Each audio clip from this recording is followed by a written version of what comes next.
Welcome to Scriptural Works, a podcast that engages Scripture in new and innovative ways to produce meaning for today's postmodern world.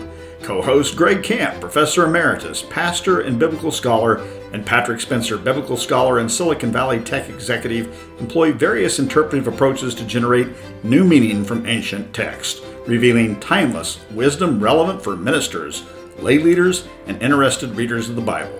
Get more podcast articles and other useful resources at scripturalworks.com.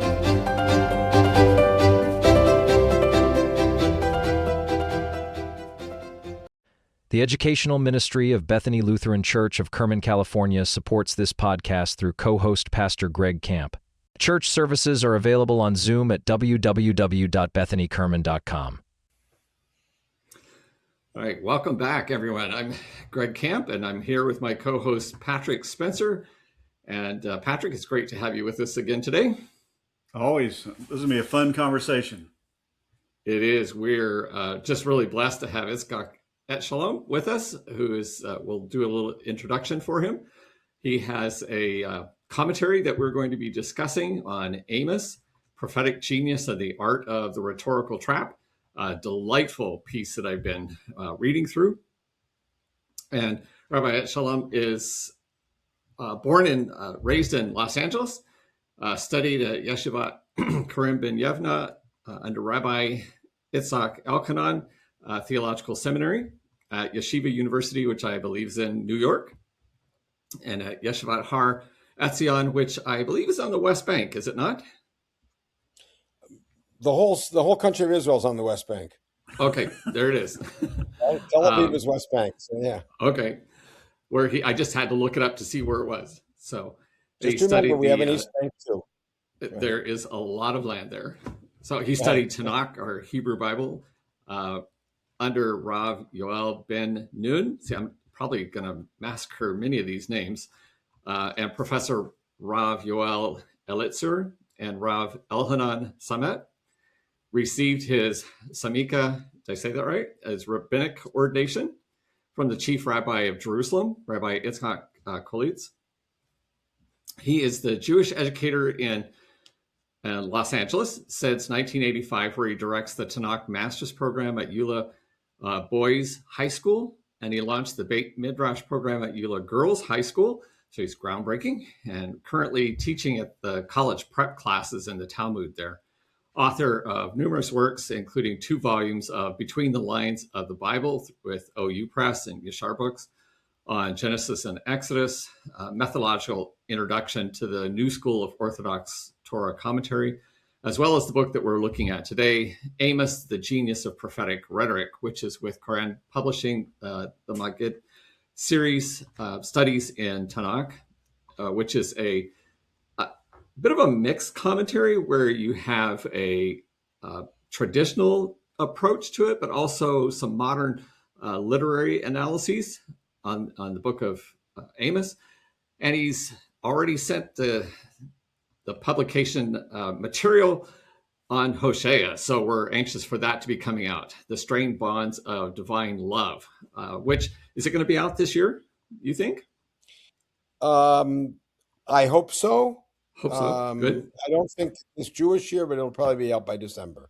God willing. Okay, good. Right.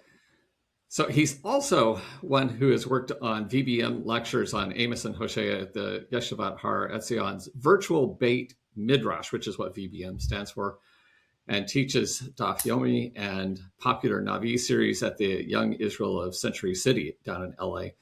Lectures annually at the Yemei. All right, this one I'm going to struggle with. It's the Yemei Iyun Tanakh seminar. Iyun, yeah. At Herzog College. His scholarly approach, as I mentioned, bridges a traditional plain sense commentary style in the sense of Rashbam and Ibn Ezra, but also this modern academic methods.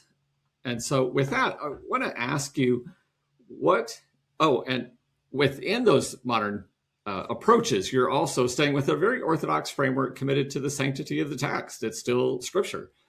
So what makes this series that you've published in appealing to you? What's unique about it that our listeners want to go out and purchase a copy? I'm going to preface it. First of all, Greg, Patrick, it's very nice to meet you guys, even not in Definitely. person yet. And it's a delight to be here, and I appreciate the invitation. I want to preface it with a little story. When I first came to teach at ULA, Yeshiva University of Los Angeles High Schools, I was really working at the Simon Wiesenthal Center, and the two organizations at the time were somewhat one, and so I was kind of working on both, keeping one foot in each area, adult ed and secondary school for kids. And in the context of the Simon Wiesenthal Center, I met a delightful woman, a very fervent and devoted Catholic and brilliant Catholic woman who came to study Torah with us. And she later has, and since has done tremendous work on behalf of the Wiesenthal Center. And I asked her at one point why she came to study Torah with us. And she told me something interesting. She said in her circles, she had a choice. She could study the Bible with people who revered it, but did not look at it critically, or people who looked at it critically and did not revere it. And she asked around, she said, is there anywhere I can go where I can study the Bible with a critical eye and yet with reverence? And the answer was, go to the Orthodox Jews. And she called my colleague, and he brought her into several classes, and then she asked if she could join mine. She actually helped sort of TA, if you will, for a large class that I had on the book of Job one year, very challenging book. And I never forgot that comment of hers. It's now over 20 years since she said that, because I think that that's what sets traditional Jewish Bible scholarship apart, and really has been the mainstream of Jewish Bible scholarship certainly since the 10th century. It is not as popular as it was then, for reasons that if you want, we can get into.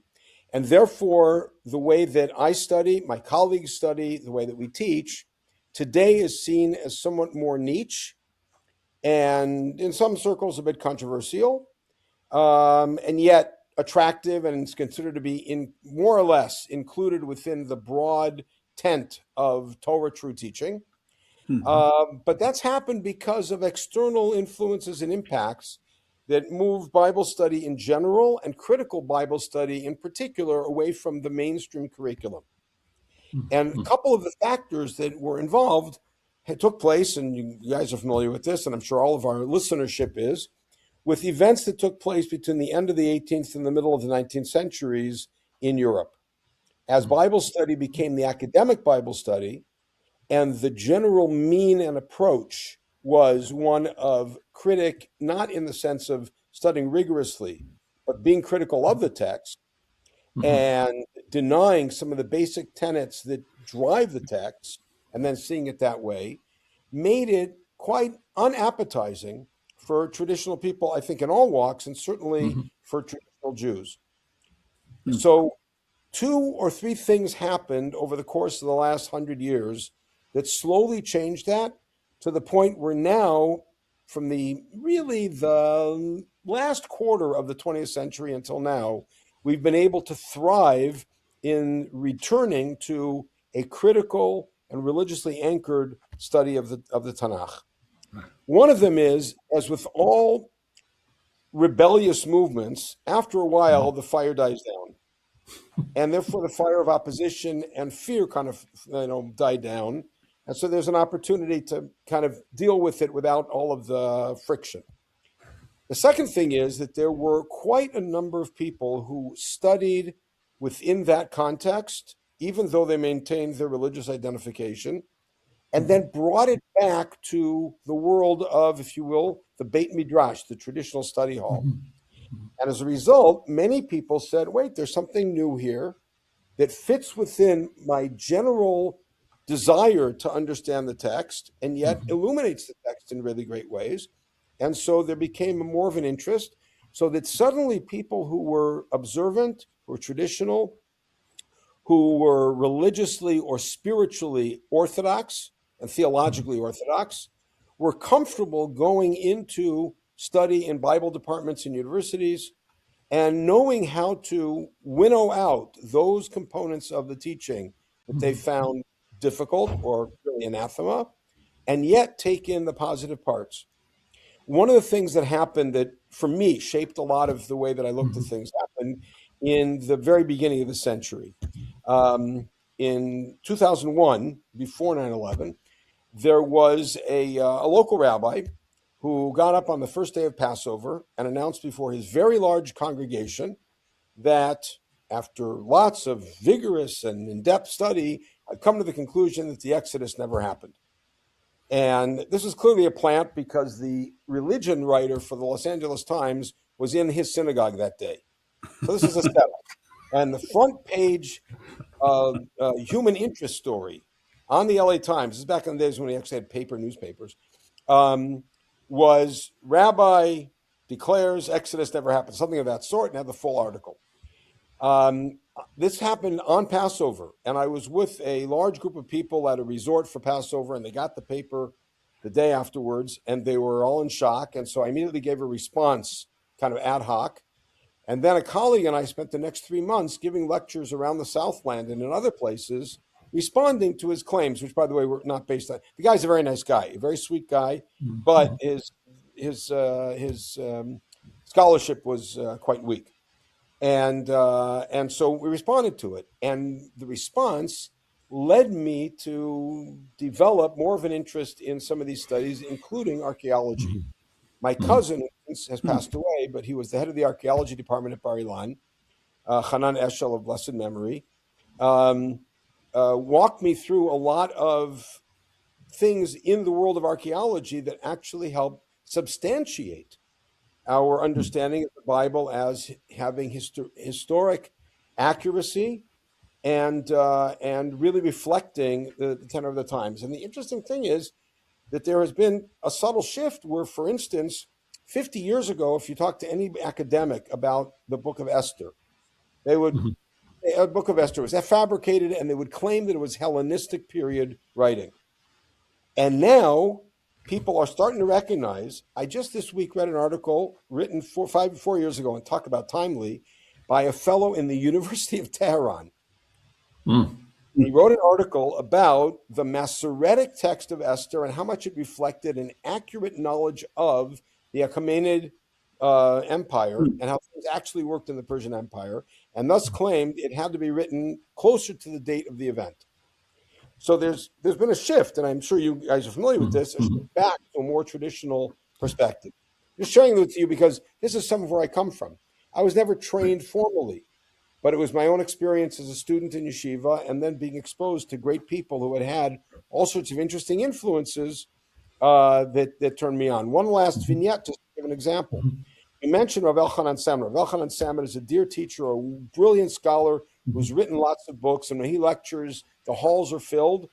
He's also a dynamic speaker, and I studied for quite a while. I mean, attended a lot of classes with him and read a lot of his material, and had developed a close personal friendship. And I remember one time where he quoted an article written by Julius Liebreich that was in the Hebrew Union College Annual in English. Now, Samet doesn't know anybody who's Reformed, doesn't read English. How did he get there?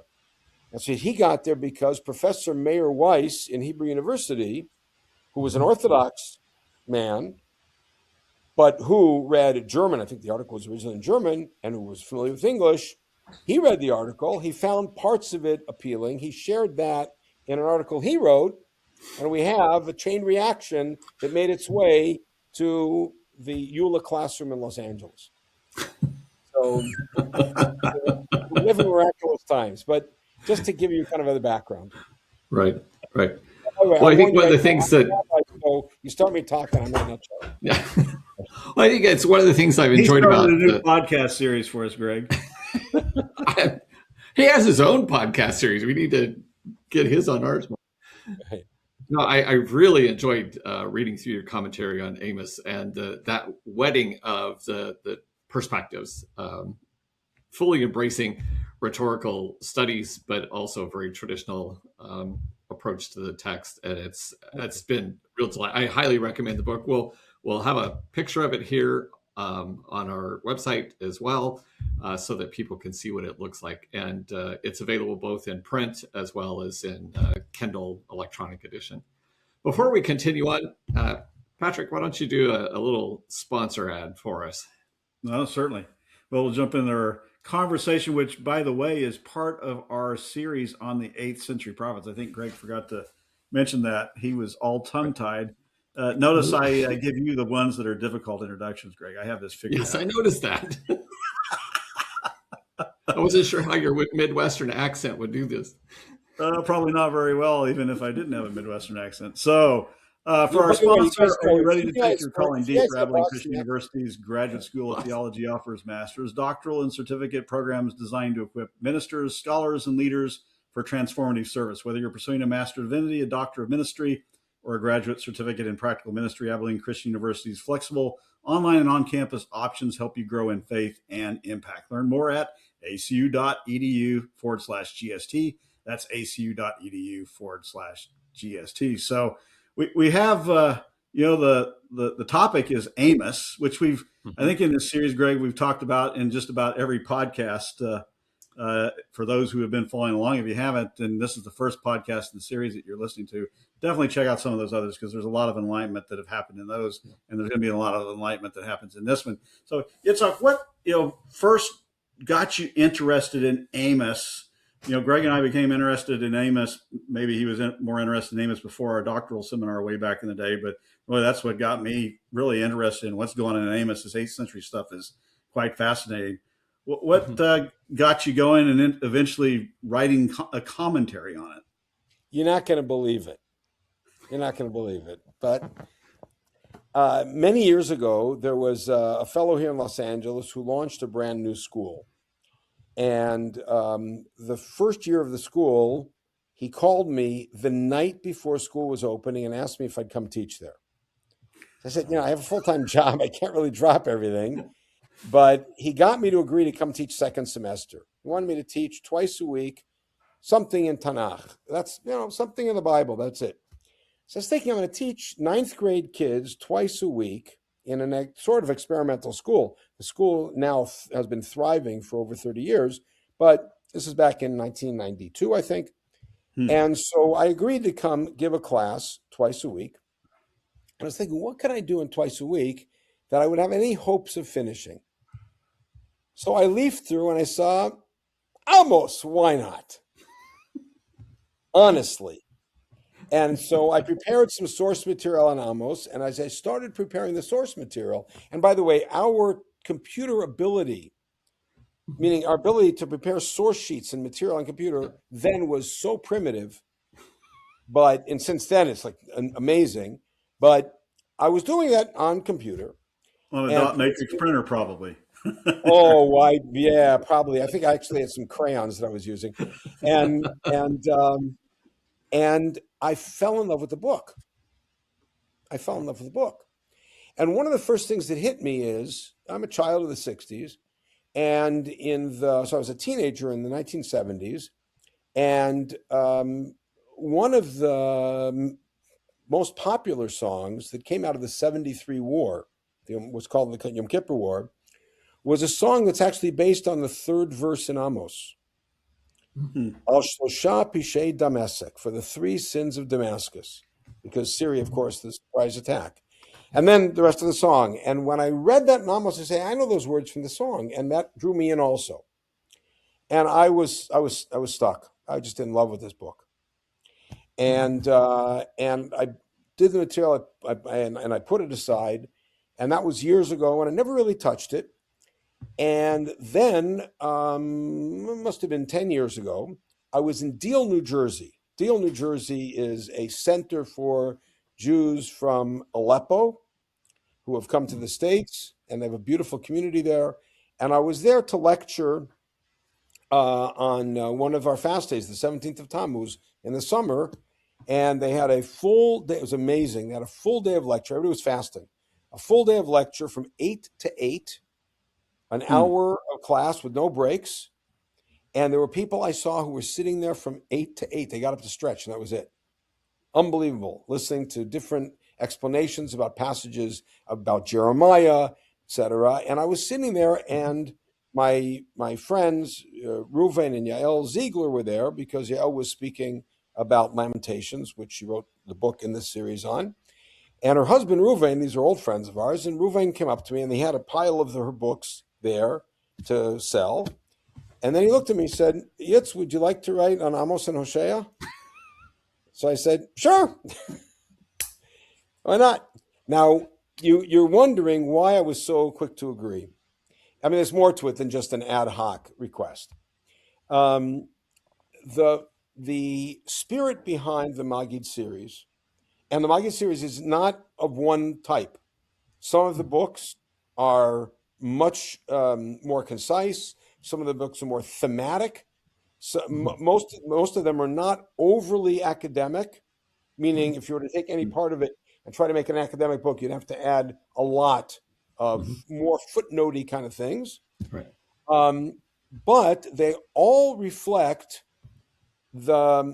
I wouldn't call it hybridization, I'd call it synthesis of traditional, not only traditional orientation, but also traditional study, along with a healthy dose in every case of utilizing whatever disciplines have become available to us in the last 300-400 years to enhance our understanding of the text. Now, different people put weight on different parts of it, and some of them attempt to make it a more contemporary message. Some leave it where it is, but the other part is that a number of the authors, actually almost all the authors in the series, are personal friends, because we're all part of this sort of community. And so I was honored to be asked, and I was honored to publish, and looking forward to Hosea as well. So that's how I got to Amos. I told you I'm a rabbi, so it's sometimes you fall into things, right? It's strange how these come about. So right. We're glad that you did.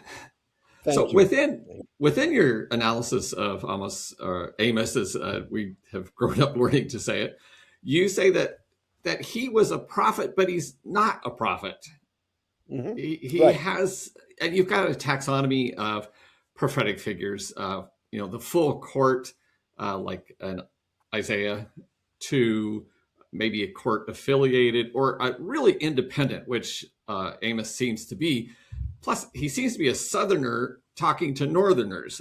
That's an issue here. So explain how you see Amos on your spectrum of how you classify the Navi. Well, remember, the court prophets, with only a very couple exceptions, were really not favorable characters as far as we could. They were yes men for the most part. Think, for instance, in Kings 1, chapter 22, when Ahab assembles, I'm trying to do it in English, assembles the 400 court prophets that he has to tell him how he's going to do in war. And Jehoshaphat has come to visit him. And they all say, go, go, go, you're going to win the war, you're going to win the war. And the king, Jehoshaphat from the south, says, "Hey, you got anybody else here?" And I'm saying it there because that's how he's saying it. He said, "You got anybody real? Like, what do you expect them to say?" Yeah. So he says, "Yeah, there's one guy, but he never says good stuff." He says, "Well, such a great that's line. the guy you want." That's the guy you want. And so they bring Michaiah ben Yimla, and he says, "Oh, don't, it's going to be fine." He said, "No, you better tell me the truth." He said, "The truth is you're going to die." Right? And then it plays out that way. So court prophets are never really good news. The one exception I might claim is Nathan, because Nathan stands up to David, and he's a court prophet. Even God, the seer, is not exactly a court prophet because he starts with David earlier. Samuel is certainly not a court prophet.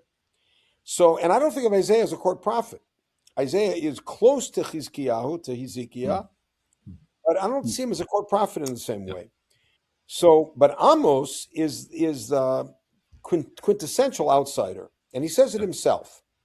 So the scene that we're both kind of hinting to is in chapter 7, which is the one biographical scene in Amos, verses 10 to 17, which is when he has an encounter at Beit El with Amaziah, who is the priest of the sectarian, I'm going to call it sectarian because my perspective, the sectarian sanctuary, that it's a royal sanctuary in Beit El.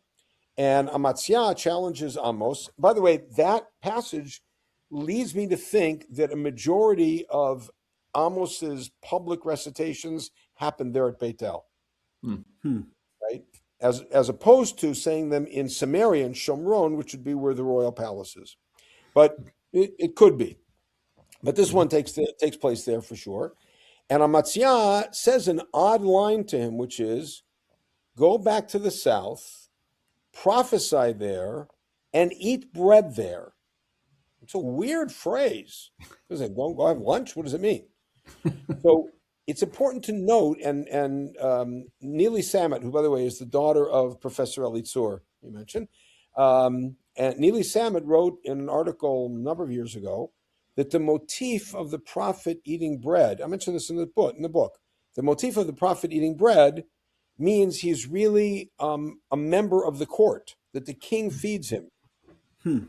And therefore, he's really not a serious prophet. He's a yes man.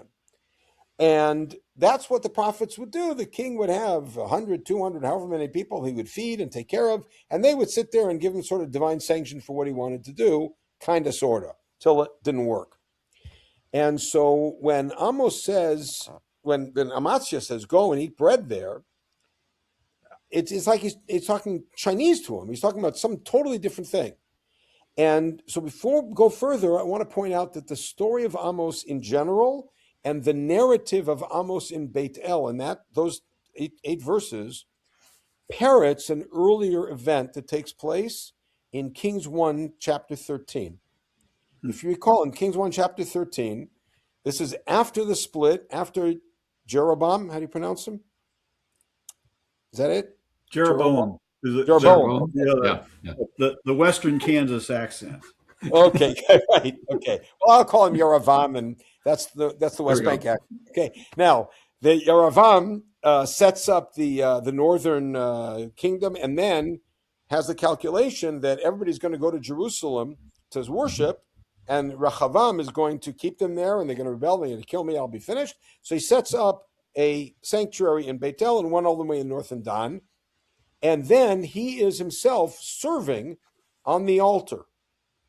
He's offering up offerings, which is strange because he's from the wrong tribe. He's from Ephraim. And this man, unnamed man, comes from the south. Sound familiar? And he comes and he gives prophecy that this altar is going to be destroyed and all the Kohanim are going to be killed, etc., and whatever plays out. And when he's there, after he proves his bona fides, the king says to him, come and have a meal with me. And what's his response? I'm not allowed to eat here. I'm supposed to go back. Why is he saying it that way? Because eating here would imply that I'm really an employee of the court. And I'm not. I'm an outsider. So Amos is echoing, he's parroting that in this saying. Now, that leads us to a whole different piece about a general approach to commentary, which is we have to realize that the prophets are speaking, when they're speaking to their home audience, is speaking to a home audience that is familiar, maybe not by verse, but it's familiar with the canon of the Bible. So when they reference the Exodus, when they reference Abraham, when they reference Joshua, when they reference, okay, great, don't know what happened. When they mention Ruth, when they mention David, everybody knows what they're talking about. Everybody has a general sense, and the people don't know, they explain it to them. So there's when the story of Amos is presented here, any reader is going to immediately click back because that reminds me of that story. And this is something that the rabbis of the Midrash built their careers on textual interconnectedness, just as a piece. So then Amos says the immortal words, which have been used thousands of times in different contexts, Lo Navi Anochi Velo Ven Navi. I am not a prophet, nor am the son of a prophet. What did he actually mean? We often use it to say something. I wasn't a prophet. My father's not a prophet. My grandfather's not a prophet. I don't come from a line of prophets. But we're all non-prophet. But what it actually means is we know what Ben Navi is. A Ben Navi was a class of students that studied. We have the story of Samuel and Eliyahu both having schools of Nevi'im that are called Bnei HaNevi'im. And they would lead them in rapture experiences, and they would live terribly deprived lives Remember the story in Kings 2, chapter 4, with the widow of the Ben Nevi'im who's going to lose her children to the creditor, right? And so what he's saying basically is, I didn't study for this. I didn't go to school for this. I didn't train for this. I'm a farmer. I'm a dresser of sycamores. I'm a herder. What can I do? God picked me up and told me to go. Well, I'm supposed to say no, right? So that kind of helps put us into the frame of where this is going. Now, a lot of our other podcast guests in this series, we've talked a lot about the dynamics of the socio-economic environment in the 8th century, and so as a result, some, look at Amos through the lens of, a proto-liberation type theology perspective, where they see, it playing out of, the poor against the rich, and the rich are exploiting the poor in 8th century Israel. Do you see that as what's transpiring in Amos, or do you see something that's slightly different? Well, I wouldn't say slightly, but different. I'm always wary of anachronistic retrofitting, which is, by the way, a kind of a redundant phrase. In other words, taking a theology, a political position, whatever it may be, that is relatively recent, and fitting into something older, right? A great example of that is something that happened in our own community starting about 60 years ago, and then again 50 years ago. What was the placard that was carried during the civil rights era? It was a quote from Exodus. It was, "Let my people go." That was it. And "Let my people go," which was absolutely accurate for civil rights, was actually accurate for abolition, is not an accurate reflection of the story in the Exodus, right? The story in the Exodus is not one of political liberation. It's one of ownership. Who are the people's real master, Pharaoh or God? Because the next word in that line, every time it shows up, is "Let my people go that they may serve me." That's one word in Hebrew. That's why I said word. But "Shlach lemi v'yavduni," let my people come that they may serve me. They don't serve you, they serve me. And the first way that God introduces himself to the people at Mount Sinai is, "I am God who took you out of the land of Egypt, therefore I'm your God," right? So it becomes very popular for us to retrofit our perspectives on slavery, etc., into the story, which is perhaps socially and politically very useful, and it's not a bad thing, but it's not accurate to the text. And that's the difference between Midrash and Pshat. Midrash, that's totally legit. Take a contemporary issue, find an anchor for it in the text, and go with it. But that's not an accurate study of the text. So I am convinced that Amos's strongest push was justice. Unlike Hosea, for instance, whose main rebuke was about idolatry, Amos is what it was about the corruption of justice. It shows up several times, and I still think the biggest line there in the whole book is the Yigal Kamaim Tzedek, that the justice should roll down like waters. I was influenced by the letter from Birmingham, but I think that's an extremely powerful line, and I think that's what really drives him. So I'm not comfortable putting in liberation theology into what he's doing. But the notion of justice, which is something that Isaiah also, the first chapter of Isaiah, is against the corruption of justice of judges, and that's something that already shows up in Deuteronomy. Because it's roots. And it's an age-old problem. So I would respectfully disagree with that perspective. So how would you begin to describe for a modern audience the kind of justice issues that he's pushing? That might be a little different than what we think of. Is there a corrective that we might need to have for ourselves?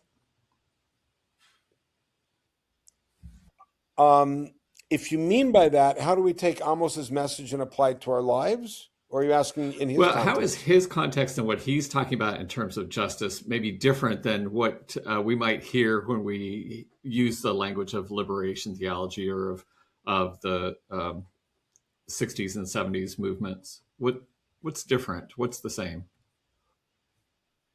Right. Because I believe that in Amos's case, we're not talking about something that's systemic and that is, shall we say, institutionalized, as much as just the problem with individuals who have power and are abusing it. And I think that the real problem that what the liberation movements are all about was really about systems. I mean, the liberation theology, I believe, is anchored to some extent in Marxism.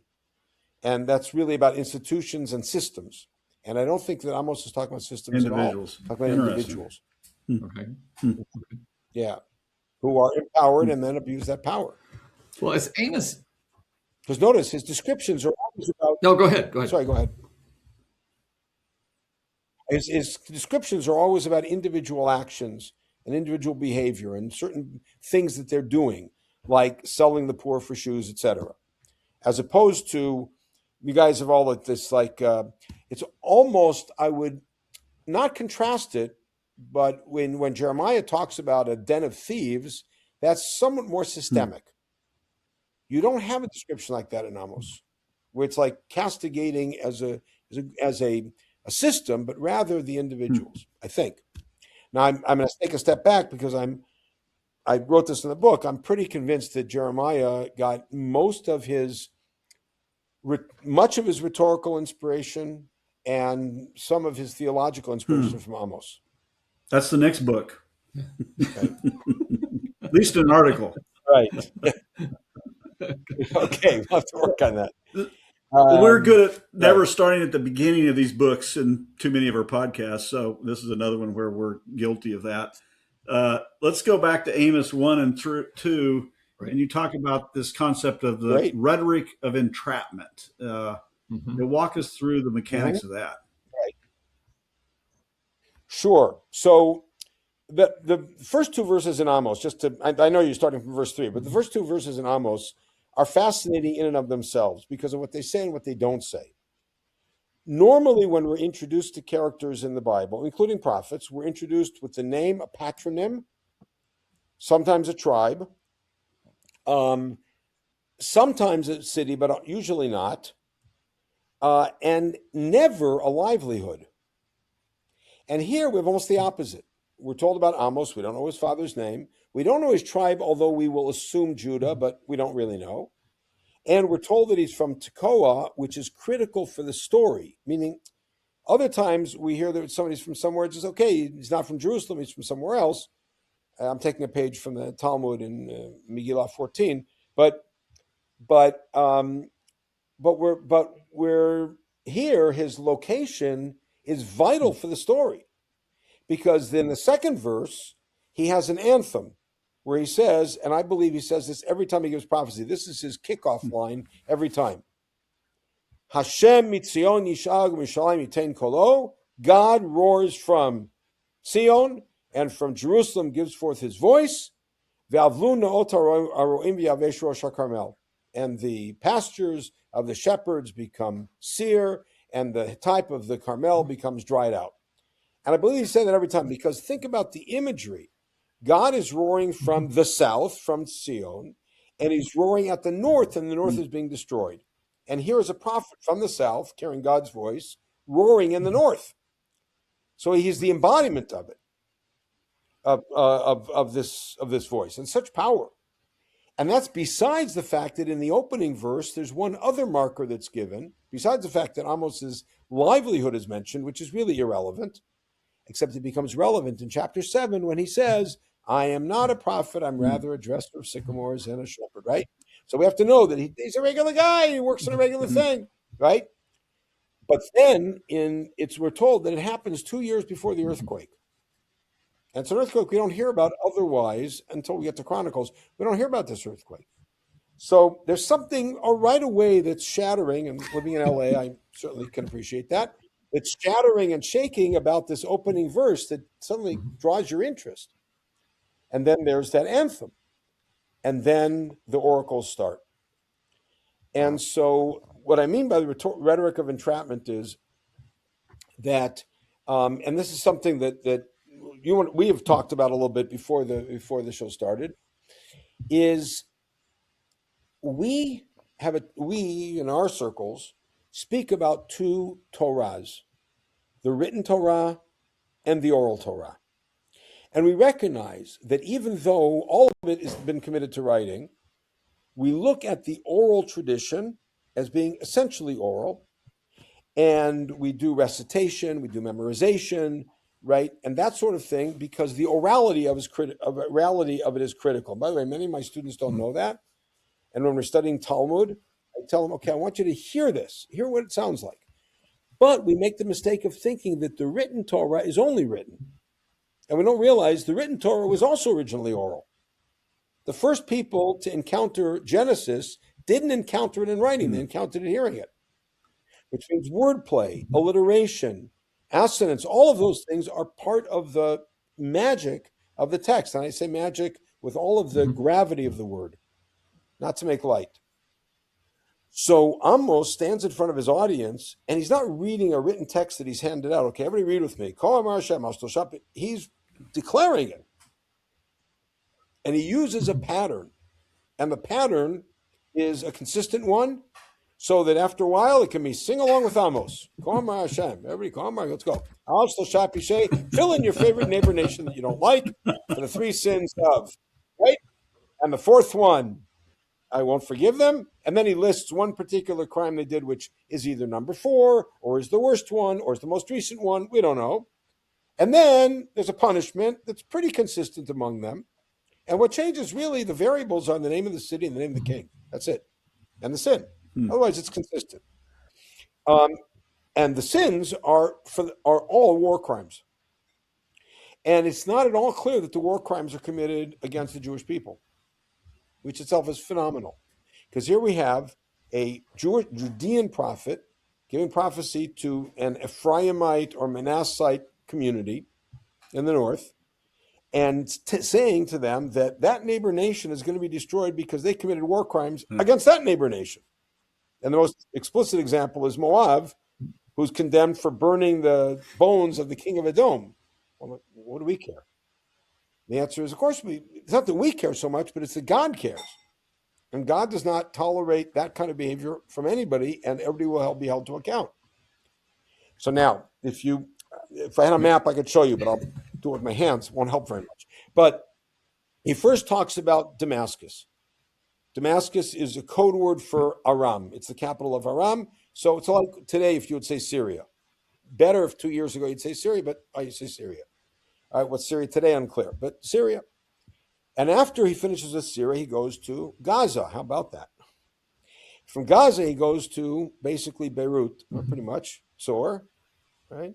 By the way, this is a contemporary map of Iran proxies. But anyhow, all right, then goes from there to Edom, and then Ammon and Moab, which are, so now he's created a box. He's gone from the northeast to the southwest to the northwest to the southeast.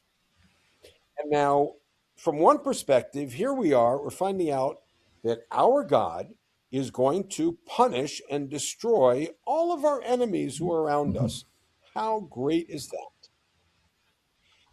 And then something shifts, and you can tell when the audience, who's sitting there self-satisfied, eating their popcorn, drinking their Coke, suddenly might start to say, let me put the Coke down and the popcorn down because I'm not sure where this is going. When he says, and Judea is going to be punished. Same pattern. Wait a second, aren't you from Judea? This isn't a victory march suddenly. But the critical difference is that all of those nations were being punished for crimes against humanity, crimes of war, ripping open pregnant women and killing them and killing their unborn children in order to increase their territory. Terrible, terrible acts of brutality. Judea is being punished because they rejected God's Torah. The standard is very different. Now, we're sitting in the middle of this box. And this can go one of two ways. We are in the middle of havoc, and we're protected safely in the middle. Or we are the bullseye. And so as the community, I imagine the community building up more and more confidence and more sneering, like, haha, look what's going to happen to them, and builds it up. And then Judea brings in maybe a little question, but what's really cool is after he does Judea, he's mentioned 7 nations. And we all know that the number 7 is a powerful number. We all know that the number 7 on a literary level is commonly used. So when he's mentioned 7 nations, he should be done. Ha! And then he nails them. And what the real nail is, every one of those nations had one sin that they did badly, for which they're called on the carpet. And Israel is nailed for 7 of them. And what's changed in the rhetoric is very cool. He says, in each case, for the 3 sins, and for the 4th I will not excuse them, and then there's a name of 1 sin. So we assume that that means that there were 3, and then the 4th was so bad. And there's 1 terrible sin. A 3rd, 3, and a 4th, which, by the way, follows a common literary pattern in the Tanakh, which is n and n plus 1. 7 days of a holiday, and the 8th day is the next holiday. 7 days of impurity, the 8th day you're pure, things of that sort. And here, 3 and 4 don't become 3 and a 4th, or 3 plus 4. And there's 7 sins that Israel's liable for. And it's just brilliant. So I'm sitting there saying, like, if I were a member of the audience, I would want to be 2 people. One person who could just really appreciate and write a critical review of this for the New York Times and say, this guy is unbelievable. And another one that would want to run screaming off the stage and get as far away as possible. Right? That's what I told. So it's glorious. Yeah, this is a great design. You described the geography perfectly. So he's zeroing in, that bullseye is coming on. But there are other rhetorical things that are going on there. He uses doxologies within the midst of this. You're saying later on. Right. So how do these hymnic pieces act within this rhetoric? Especially one where he says the maker of the Pleiades and Orion. It's like, wait, are we even in the right culture here? How is he using these kind of rhetorical reinforcements? Okay, so as far as the right culture goes, I got no problem with that because that's firmly anchored in Job. I don't know when Job is from, but I got news. Yeah. Nobody knows when Job is from, right? And mentions like that do show up also a little bit alluded to in Psalms. So it's not so difficult to see that. I'm not sure that the doxologies were part of his rhetorical presentation. Because you have to remember, we have a book called Amos. We have no idea whether or not these prophecies were presented in this order. Maybe these prophecies were said multiple times in multiple places. We do know that the end of it is a perfect ending. That's what I would put at the end. I love that ending. I have friends who have homes on the West Bank, right? I have homes in Israel who have the end of Amos in stone on their house. I am never going to again uproot my people from the land. It's beautiful. But I don't know that was ever said by Amos, or that it was said multiple times, or was said an earlier time. So again, we have to look at 2 different things. We have to look at the career of Amos and his rhetorical presentation, which evidently didn't last very long. His ministry wasn't long. And then we have to look at the book, which was either Amos wrote or his students wrote. When was it finally compiled? I don't know, and nobody else knows. And say, maybe there are things that were added in there that were never said orally. We don't hear that Amos said that God is the one who builds stairs in heaven. Right? Or Magid Ladam Masecho tells man what he's talking about. And it could be a literary insertion in order to praise God as part of the recitation. By the way, that's something that we find often. I'll give you an example. In the Song of Deborah, right? Shoftim, I don't like to call judges because that's a mistranslation. Shoftim 5.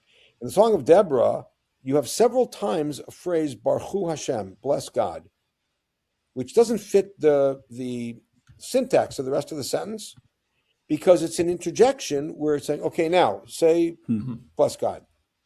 It's like an interjection, right? So it could be that these doxologies were actually there for public reading of Amos to introduce the praise of God in the middle. Interesting. I don't know. So with these, They are so mysterious. with these rhetorical tools, that let's say the 3-4 criticisms that show up here, there are references to historical, archaeologically maybe confirmable realities like ivory beds and so forth. So here's a mixing of a rhetorical analysis and some archaeological analysis. What have you found in terms of the way that Amos speaks about the tangible reality around him, how he uses that rhetorically, and what we might be able to say archaeologically about that? So am I making sense? Well, we know that. I'm just Sorry, asking go if ahead. the question made sense. Right. No, it does. It does. And remember that Ahab was one of the 3 most prolific builders in the land of Israel: Solomon and Herod and Ahab. And what we have that we found from that period, and remember that Amos is coming, 50 years later, 60 years later? I mean, it's a new dynasty, but not that much later. And so a lot of these powerful edifices are still around. And that may be kind of the backdrop to him speaking about the corruption of the wealthy, etc. But I'm not sure that we need to try to find a material match to the descriptions in Amos, because some of the things, like about the women being taken out in the boats and all of that, seems to be imagery which is not based in their reality. In other words, he's not anywhere near water. So there's some of it seems to be somewhat imaginary. So to whatever extent we find things that substantiate it, that's great. But that doesn't overly concern me. I'm much more concerned when reading Tanakh, if I'm reading the book of Samuel or reading Joshua, and the evidence on the ground doesn't comport with what I'm reading, that gives me more room to try to figure it out. I'm not as concerned with the literary prophets. So speaking of rhetoric and progressing a little further in Amos, we get to Amos 7, 8, and 9. There's these 5 visions that are basically reports. There's a locust worm, fire, plumb line, summer fruit, and then the Lord standing on the altar. Oh, the plumb line. Yeah. This is the plumb line. This is rhetorical, I think, based on your commentary. Explain how that works out and what the effect is from your perspective.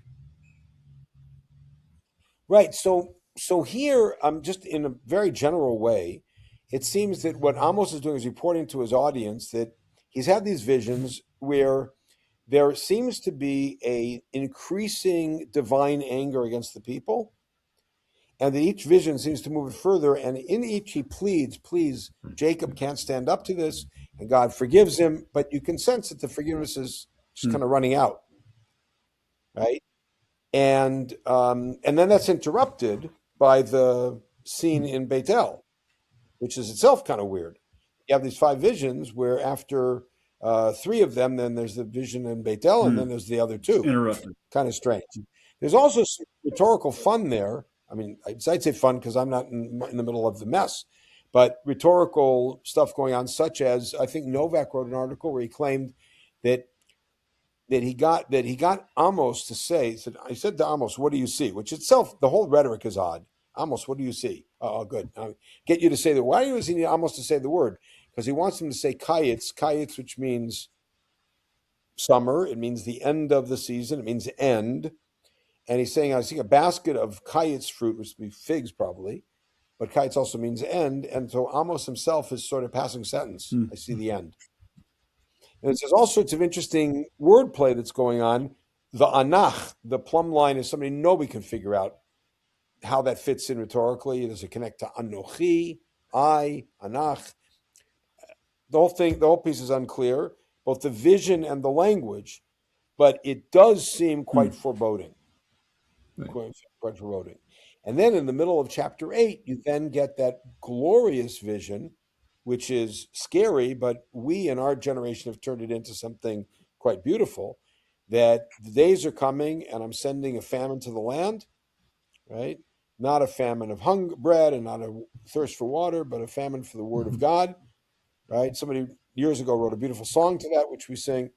And the idea is something that we've actually seen in our generation. And I think you've seen it in your own circles also, is that suddenly we have a whole generation of people saying, we're thirsty for the word of God. Come teach us, because we've been deprived of it. It's interesting when you see these things happen in your own lifetime in front of you.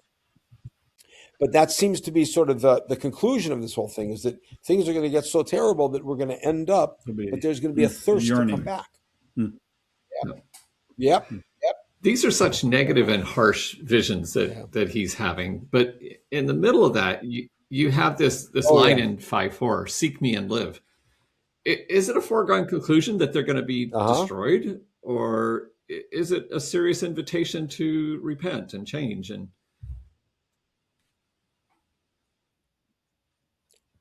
I think that it's something in the middle. Meaning, I don't think there's that we assume they're all going to die, and it's kind of what's the point of the whole prophecy. But I think it's more than just repent. I think it's, if you want to assure yourselves of proper life, you have to seek me out. Now, seek me out can be read also as an exclusionary statement. Seek me out and not idolatry. Now, the interesting thing is that Amos rarely really attacks idolatry. He does attack ancestral worship. This mention of Beersheba and Gilgal, kind of strange. And I think that that's an attack on their rejection of the Davidic throne in Jerusalem, of going to pre Samuel places, pre-Jerusalem places to worship, but not against idolatry. And yet he's saying, Dirshuni, seek me out, which means really come back to Jerusalem. That's what seek me out means. And where's that coming from? So that same verb is used, and it's not, I didn't put this in the book, the same verb is used in Deuteronomy 12. When Moses introduces the idea that there will be a single place that you will all come, he uses the phrase, L'shichno tidrshu uvata shama. Seek out the place where God lives and come to there. And seek out the same word, dirshu, as dirshuni. So I think Amos is linking back to Deuteronomy, because his audience knows Deuteronomy, and linking back to it and basically saying, come back to Jerusalem. So you're not going to put at kind of an eternal opposition between, okay, you can repent and things will be changed, or no, you're all going to die. Judgment is fixed. You're not wanting to keep those as two poles. You're working those in. Okay. No. Yeah. Which I think some people struggle with in terms of trying to understand these two tensions within Amos. Yeah. Right. I think it's more fluid, and I think it's more accessible, because poles aren't usually too accessible. So when we get to the end of the book with the restoration oracle, which you alluded to a moment ago, it sounds a lot different than the rest of the book for the most part, right? Outside maybe this chapter 5 stuff. That's right. Is it a later edition? Right. How's it fit? What do you see going on here with the last chapter? Okay. So I'll give you by way of a story. I teach high school, right? Which means that I encounter all sorts of challenges that are not of my own making. The kids have the team just went and lost a big game. Somebody in the class has a friend whose parent died, and all sorts of things. I'm talking about not mundane things. There's a lot of mundane things also. And it's my job to try to work with that. So now I might have a class that on a particular day, for whatever reason, and the kids I teach are lovely kids, and for the most part, very well behaved and sincere. And I'm really blessed with that. But, it happens that kids are not so into it. And I might have to kind of present a more stern position. But at the end of the class, I'll tell them a story. Or at the end of the class, I might even say a joke. Because I don't want them walking out feeling like that. And it's advice that the rabbis give us. That when you, for instance, we have a custom, which is more than a custom, that when somebody comes to visit us and they leave, we escort them. We don't close the door on them. We walk out with them. We have guests every Friday night just about at our house. And then for Shabbat dinner. And then when Shabbat dinner's over, my wife and I take a walk with them. We walk them pretty much all the way home. We got a good walk, which after Shabbat dinner you need, and we escort them, and it's called Leviah, the reward of escorting somebody. Tremendous thing. And the rabbi said, interesting thing: when you escort somebody, make sure the last words you say are valuable words, because that's what they're going to take to with them. So there's stories about rabbis who escorted other rabbis to a certain place, and when they parted, he told them a midrash. He told them an interesting twist on a verse, and that's what the guy remembered. So now I've had an encounter with Amos. Amos has said a lot of scary things. What is it? What does Amos want me to take away? Amos is way smarter than this. He understands. You want to take something away, you got to come away with hope. And the last 3 verses of Amos, I cry when I read them, especially since we see them happening in front of our eyes in our generation. God returning us home and making sure that we're never going to be supplanted again. So, and I believe, I made this claim, I believe that Amos created a model, because I believe he's the earliest of the literary prophets, and earlier than Hosea, certainly earlier than Isaiah, and that he established a pattern that they all followed, which was to end the book with words of hope. Right? Look at the end of Isaiah, which is very hard to determine where the end of Isaiah is. That's hard. But look at the last chapter of Hosea. Look at the last few verses of Joel. Look at the last verse of Obadiah. They're all end, the last 3 verses of Micah, all end with this very hopeful note. And I think that they got that from Amos. Let me ask you a pedagogical question. You've been spending all this time teaching this to high schoolers. I had the next age group up in college, and sometimes it was just really difficult getting students to engage. What are some of the pedagogical ways that you try to help them get engaged and work through? There's so much negative stuff in Amos, let alone it being so distant from them. I mean, they're very urbanite culture. Amos is shepherd from a long time ago. Right. What do you do to engage them, and how do you help them work through that? I don't know, but it works. So this is what I've been told I do. In other words, it's not a plan, but this is what I've been told, is I come in with my excitement for the material, and I don't at all restrain it. And it becomes infectious. And that means that I'll also spend half a period talking. Today I was teaching my 11th graders we're studying Genesis. And we came to the passage of Genesis 33, where Jacob and Esau are having their meeting, and Esau embraces him, and Esau kisses him. And the word in the Bible, in the Torah, he kissed him, has dots over the word. Dots over the word. So the students asked me, why are there dots over the word? So instead of doing what a responsible teacher would do, would say, I'll give you a quick answer and let's get back to the text, I spent 10 minutes talking about dotted words and where those come from, what they're about. And I got excited about it, and they got excited about it. I even have a funny story about a dot over a word. So if you let your own passion come out in the class, it can be infectious. I think it's one of the things that has drawn us both to Amos is that we live in agricultural territory. Patrick's family is right. They have been farming in western Kansas. I live in the Central Valley of California, where it's agricultural. There's so much about Amos that it's like I look out and I see so much of it happening, and it's hard not to read it and weep for what I see here. So in that regard, teaching it in an ag area it makes it a lot easier. So the personal, that's all. It's a little different in LA. Yeah. We have a lot of ministers and teachers and just interested folks who like to read the Bible who listen to our podcast. But, we always like to end these with, practical tips in terms of things they should account for when they're approaching Amos. Say they're teaching a series on Amos, they're preaching a series on Amos, based on your experience, how to prepare for that? How many blocks should you create on Amos? Should it be a 5-part series, an 8-part series? What works best, and what are some of the themes that you think resonate the best today? So I'll teach you a trick.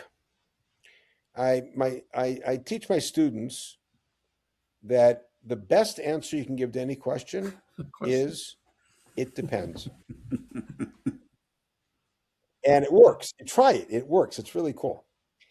And the answer, of course, is it depends. It depends on the age of the students. It depends on the length of the course, meaning if you only have 2 weeks, right? If you have 2 years, it's a different story. It depends on their interest level and their knowledge level and how much they know the text. So, for instance, if you have people who are fluent in Hebrew and you say to them, okay, I want you to read the original text, chapters 1 and 2, right? The oracles, right? Start from 1 verse 3 and read through the end of chapter 2 and see what structures you see in there. See what common themes you see in there. Which nations are mentioned. Take a map, see if you can mark them on the map. There's all sorts of things you can do to invest them in it. A cool thing to do even is when I teach Genesis, teach you the story of Jacob. So what I do on the first day of school is I tell them, okay, Jacob starts in Beersheba and he's going to go to Haran. I want you to find those on Google Maps and tell me what route he would take and how far it is and how long that should take by walking. Now, the critical thing for them is, which they don't get elsewhere, is that makes the story real. It's about real time and real walking and not just some magic carpet thing. So whatever you can do to invest the students in it before they come into the classroom. I'll give another example. All right. 1 year I was teaching numbers. Now, numbers, as you know, starts with the census. It can be very boring. And in chapter 2, there's the setup of the camps. So what I did is I emailed all the students the night before school started, and I said, you are in this tribe. You're in this tribe. And then everybody had to identify the name of their Nasi, the name of their prince, how many men were in the tribe, and who they camped with. And then they had to find that direction in the room and set up camp there. So the people from Judea and Issachar and Zebulun had to go to the east side of the room and set up their camp. And they had to make a poster with the names of their princes and their total army. And so the whole room was set up like the camp. And that was just a kickoff. Now you do stuff like that, right away they're invested. And they feel like they have a part in it, a stake in it. And it makes the rest of it a lot easier. That's harder to do with fancy rhetoric. And it's certainly hard to do in a foreign language. And by the way, when I say foreign language, I mean for Israelis, Amos is a foreign language. Because modern Hebrew is not biblical Hebrew. And literary prophetic Hebrew is not narrative prose Hebrew either. So it's like 3 levels away. But nonetheless, whatever that can be done. I never teach a text in translation. My students are not allowed to have an English Bible in the class. And if it takes us that much longer to work on the Hebrew, that's fine. And then I show them why. So look at that word. Look at how many different word plays we can get out of it. And I'll look at the translation in English. There's nothing left, right? So I don't know if that helps. I think this is one of the things that's useful about your series, the Quran series, is that it does have some Hebrew in it, but it's still very accessible to an English reader. And I think you explain some of those word plays very nicely in there. So I'm pitching your book, recommending it there. Are there other resources that you would recommend to our readers to pull up websites, some of your podcasts, or other textual resources? Right. So on Amos, or we'll stick with Amos for today. On Amos. Right. So there are several biblical atlases which are helpful. They're not so critical for Amos except for the oracles in the beginning, and that's not such a big deal.